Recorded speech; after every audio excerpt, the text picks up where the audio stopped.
जय श्री कृष्ण। अश्वत्थः सर्ववृक्षाणां देवर्षीणां च नारदः गंधर्वाणां चित्ररथः सिद्धानां कपिलो मुनिः। मैं समस्त वृक्षों में अश्वत्थ वृक्ष हूँ और देवर्षियों में नारद हूँ। मैं गंधर्वों में चित्ररथ हूँ और सिद्ध पुरुषों में कपिल मुनि हूँ। अश्वत्थ वृक्ष एक ऊंचा और सुंदर वृक्ष है जिसे भारत में लोग नित्य प्रति नियम पूर्वक पूजते हैं। देवताओं में नारद विश्व भर के सबसे बड़े भक्त माने जाते हैं और पूजित होते हैं। इस प्रकार वे भक्त के रूप में कृष्ण के स्वरूप हैं। गंधर्व लोग ऐसे निवासियों से पूर्ण हैं जो बहुत अच्छा गाते हैं, जिनमें से चित्ररथ सर्वश्रेष्ठ गायक हैं। सिद्ध पुरुषों में से देवहूति के पुत्र कपिल मुनि कृष्ण के प्रतिनिधि हैं। वे कृष्ण के अवतार माने जाते हैं। इनका दर्शन श्रीमद् भागवत में उल्लिखित है। बाद में भी एक अन्य कपिल प्रसिद्ध हुए, किंतु वे नास्तिक थे। इन दोनों में बहुत अंतर है। उच्चैः श्रवसम अश्वानाम विद्धिमाम अमृतो उद्भवम ऐरावतम गजेंद्राणाम नरणाम च नराधिपम। घोड़ों में मुझे उच्चैः श्रवा जानो, जो अमृत के लिए समुद्र मंथन के समय उत्पन्न हुआ था। गजराजों में मैं ऐरावत तथा मनुष्यों में राजा हूँ। सागर मंथन में अमृत के साथ साथ अनेक पशु भी उत्पन्न हुए थे। इनमें उच्चैः श्रवा नाम का एक घोड़ा भी था। इसी अमृत के साथ एक अन्य पशु ऐरावत हाथी भी उत्पन्न हुआ था। चूंकि ये दोनों पशु अमृत के साथ उत्पन्न हुए थे, अतः इनका विशेष महत्व है और ये कृष्ण के प्रतिनिधि हैं। मनुष्य में राजा कृष्ण का प्रतिनिधि है, क्योंकि कृष्ण ब्रह्मांड के पालक हैं और अपने दैवी गुणों के कारण नियुक्त राजा भी अपने राज्यों के पालनकर्ता होते हैं। आयुधानाम अहम वज्रम धेनुनाम अस्मि कामधुक् प्रजनः च अस्मि कंदर्पः सर्पाणाम अस्मि वासुकी। मैं हथियारों में वज्र हूँ, गायों में सुरभि हूँ, संतान उत्पत्ति के कारणों में प्रेम का देवता कामदेव हूँ तथा सर्पों में वासुकी हूँ। वज्र अत्यंत बलशाली हथियार है और यह कृष्ण की शक्ति का प्रतीक है। गोलोक में स्थित गायें सुरभि कहलाती हैं और उनसे जितना चाहे उतना दूध प्राप्त कर सकते हैं। निस्संदेह इस जगत में ऐसी गाय नहीं मिलती। कंदर्प काम वासना है जिससे अच्छे पुत्र उत्पन्न होते हैं। कभी कभी केवल इंद्रिय तृप्ति के लिए संभोग किया जाता है, किंतु ऐसा संभोग कृष्ण का प्रतीक नहीं है। अच्छी संतान उत्पत्ति के लिए किया गया संभोग कंदर्प कहलाता है और वह कृष्ण का प्रतिनिधि होता है। अनंत च अस्मि नागानाम वर्णो यादसाम अहम पितृणाम अर्यमा च अस्मि यमः संयमताम अहम। अनेक फणों वाले नागों में मैं अनंत हूँ और जलचरों में वरुण देव हूँ। मैं पितरों में अर्यमा तथा नियमों के निर्वाहकों में मैं मृत्युराज यम हूँ। अनेक फणों वाले नागों में अनंत सबसे प्रधान है।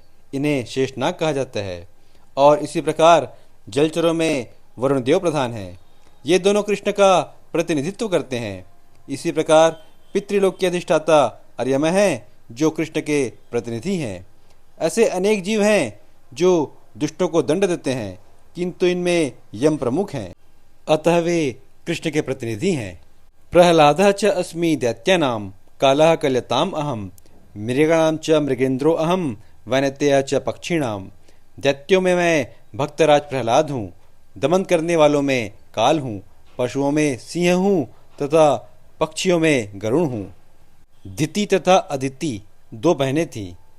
अदिति के पुत्र आदित्य कहलाते हैं और दिति के पुत्र दैत्य।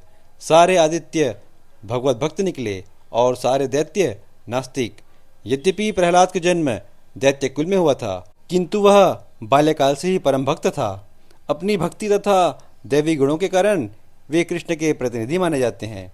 दमन के अनेक नियम हैं, किंतु काल इस संसार की हर वस्तु को छीण कर देता है, अतः वह कृष्ण का प्रतिनिधित्व कर रहा है।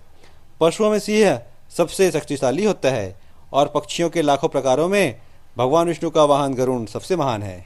पवनः पवताम अस्मि रामः शस्त्रभृताम अहम झषणाम मकरः च अस्मि श्रोतशाम अस्मि जाह्नवी। समस्त पवित्र करने वालों में मैं वायु हूँ, शस्त्रधारियों में राम हूँ, मछलियों में मगर तथा नदियों में गंगा हूँ। सर्गाणाम आदि अंतः च मध्यम चैव अहम अर्जुन अध्यात्म विद्या विद्यानाम वादः प्रवदताम अहम। हे अर्जुन, मैं समस्त सृष्टियों का आदि मध्य और अंत हूँ। मैं समस्त विद्याओं में अध्यात्म विद्या हूँ और तर्कशास्त्रियों में मैं निर्णायक सत्य हूँ। अक्षराणाम् अकारो अस्मि द्वन्द्वः समासिकस्य च अहम एव अक्षयः कालो धाता अहम विश्वतो मुखः। अक्षरों में मैं अकार हूँ और समासों में द्वंद्व समास हूँ। मैं शाश्वत काल भी हूँ और सृष्टाओं में ब्रह्मा हूँ। अकार अर्थात संस्कृत अक्षर माला का प्रथम अक्षर अ वैदिक साहित्य का शुभारंभ है। अकार के बिना कोई स्वर उच्चारित नहीं हो सकता, इसलिए यह आदि स्वर है। संस्कृत में कई तरह के समासिक शब्द होते हैं, जिनमें से राम डेस कृष्ण यानी राम कृष्ण जैसे दोहरे शब्द द्वंद्व समास कहलाते हैं। समस्त मारने वालों में काल सर्वोपरि है, क्योंकि वह सबों को मारता है। काल कृष्ण स्वरूप है, क्योंकि समय आने पर प्रलय अग्नि से सब कुछ लय हो जाएगा। सृजन करने वाले जीवों में चतुर्मुख ब्रह्मा प्रधान है, अतः वे भगवान कृष्ण के प्रतीक हैं।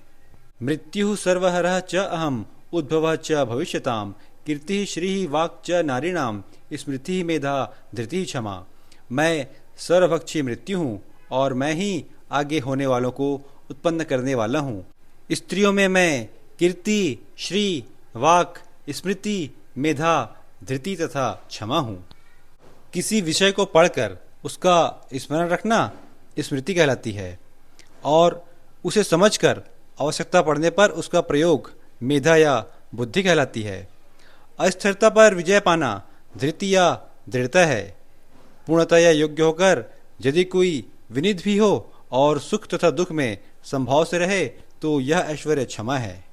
बृहस्साम तथा सामनाम गायत्री छंदसाम अहम मासानाम मार्गशीर्षो अहम ऋतुनाम कुसुमाकरः। मैं सामवेद के गीतों में बृहस्साम हूँ और छंदों में गायत्री हूँ। समस्त महीनों में मार्गशीर्ष अर्थात अघन तथा समस्त ऋतुओं में फूल खिलाने वाली बसंत ऋतु हूँ। द्युतम छलताम अस्मि तेजः तेजस्विनाम अहम जयो अस्मि व्यवसायो अस्मि सत्वम सत्वताम अहम। मैं छलियों में जुआ हूँ और तेजस्वियों में तेज हूँ। मैं विजय हूँ, साहस हूँ और बलवानों का बल हूँ। ब्रह्मांड में अनेक प्रकार के छलियाँ हैं, किंतु कृष्ण यदि किसी से छल करने की सोच लेते हैं तो उनसे कोई भी पार नहीं पा सकता। अतः कृष्ण कहते हैं कि मैं छलिए में जुआ हूँ, अर्थात सबसे बड़ा छलिया हूँ। वे विजयी पुरुषों की विजयी हैं, वे तेजस्वियों के तेज हैं, साहसी तथा कर्मठों में से वे सर्वाधिक साहसी तथा कर्मठ हैं। वे बलवानों में सर्वाधिक बलवान हैं। जब कृष्ण इस धराधाम में विद्यमान थे तो कोई भी उन्हें बल में हरा नहीं सकता था। यहाँ तक कि अपने बाल्यकाल में उन्होंने गोवर्धन पर्वत उठा लिया था। उन्हें न तो कोई छल में हरा सकता है, न तेज में, न विजय में, न साहस तथा बल में। वृष्णीनाम वासुदेवो अस्मि पांडवानाम धनंजयः मुनिनाम अपि अहम व्यासः कविनाम उष्णा कविः। मैं वृष्णिवंशियों में वासुदेव और पांडवों में अर्जुन हूँ। मैं समस्त मुनियों में व्यास तथा महान विचारकों में उष्णा हूँ। धनंजय अर्जुन के 10 नामों में से एक है। वह समस्त पुरुषों में श्रेष्ठतम है, अतः कृष्ण स्वरूप है। मुनियों में व्यास सबसे बड़े हैं, क्योंकि उन्होंने कलयुग में लोगों को समझाने के लिए वैदिक ज्ञान को अनेक प्रकार से प्रस्तुत किया है। और व्यास कृष्ण के एक अवतार भी माने जाते हैं, अतः वे कृष्ण स्वरूप हैं। कविगण किसी भी विषय पर गंभीरता से विचार करने में समर्थ होते हैं। कवियों में उष्णा अर्थात शुक्राचार्य असुरों के गुरु थे। वे अत्यधिक बुद्धिमान तथा दूरदर्शी राजनेता थे। इस प्रकार शुक्राचार्य कृष्ण के ऐश्वर्य के एक दूसरे स्वरूप हैं। दंडो दम्यताम अस्मि नीति अस्मि जिगीषताम मौनम चैव अस्मि गुह्यानाम ज्ञानाम ज्ञानवताम अहम। अराजकता को दमन करने वाले समस्त साधनों में से मैं दंड हूँ और जो विजय के आकांक्षी हैं उनकी मैं नीति हूँ। रहस्यों में मैं मौन हूँ और बुद्धिमानों में ज्ञान हूँ।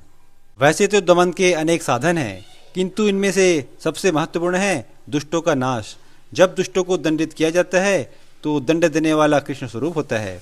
किसी भी क्षेत्र में विजय की आकांक्षा करने वाले में नीति की ही विजय होती है। सुनने, सोचने तथा ध्यान करने की गोपनीय क्रियाओं में मौन धारण करना सबसे महत्वपूर्ण होता है, क्योंकि मौन रहने से जल्द उन्नति मिलती है। ज्ञानी व्यक्ति वह है जो पदार्थ तथा आत्मा में भगवान की परा तथा अपरा शक्तियों में भेद कर सके। ऐसा ज्ञान साक्षात कृष्ण है। यच्च अपि सर्वभूतानां बीजम तत् अहम अर्जुन न तत् अस्ति विना यत् स्यात् मया भूतम चराचरम। यही नहीं हे अर्जुन, मैं समस्त सृष्टि का जनक बीज हूँ। ऐसा चर तथा अचर कोई भी प्राणी नहीं है जो मेरे बिना रह सके। न अंतो अस्मि मम दिव्यनाम विभूतिनाम परंतप, एषः तु उद्दिष्टः प्रोक्तो विभूतेः विस्तारो मया। हे परंतप, मेरी देवी विभूतियों का अंत नहीं है। मैंने तुमसे जो कुछ कहा वह तो मेरी अनंत विभूतियों का संकेत मात्र है।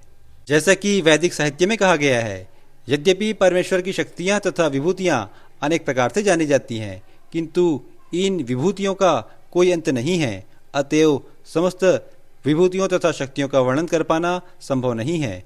अर्जुन की जिज्ञासा को शांत करने के लिए केवल थोड़े से उदाहरण प्रस्तुत किए गए हैं। यत यत विभूति मत सत्वम श्रीमत ऊर्जितम एव वा तत्त एव अगच्छ त्वम मम तेजो अंश संभवम।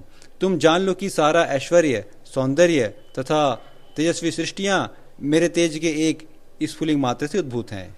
अथवा बहुना एतेन किम ज्ञातेन तव अर्जुन विष्टभ्य अहम इदम कृष्णम एक अंशेन स्थितो जगत।